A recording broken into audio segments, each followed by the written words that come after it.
magandang umaga sa mga campers.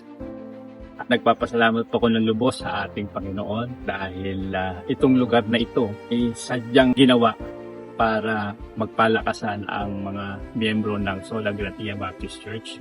Kaya sa church camp na ito ay huwag nating sayangin ang lahat ng oras at marami tayong matutunan at bagkos bahagi natin na ang salita ng Diyos ay ang makapangyarihan. Huwag yung sayangin yung mga messages, yung mga truths and principles na nakita ninyo.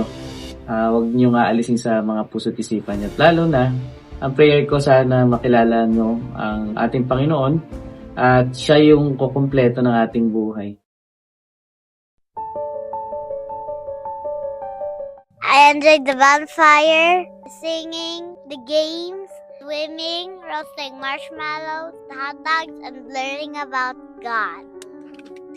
Salamat po sa camp na kasi po nag-enjoy po ko, and thank you po sa pagkain at sa pag-aalaga sa amin. Natutunan ko lang po sa last day na ito ay ang mag-focus sa eternity kesa po sa mga worldly things.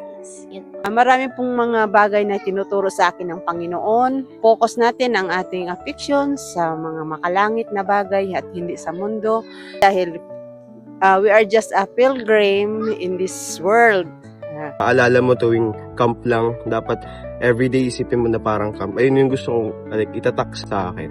Ang blessing yung camp na to kasi lalo na yung mga preaching, then reviving siya para sa akin. Salamat ko sa Ginoo. Hilak ako kahapon. Sige, kong hilak sa Ginoo, Lord. Ikaw yung Ginoo na mo.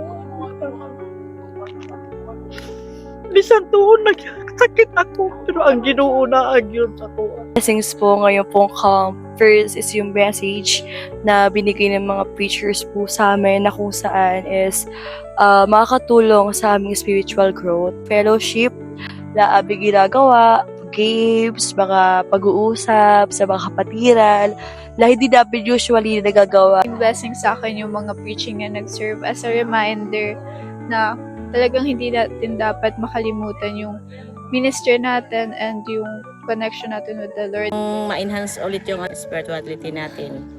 Tsaka yung sana, mayroong bago makakilala sa Panginoon.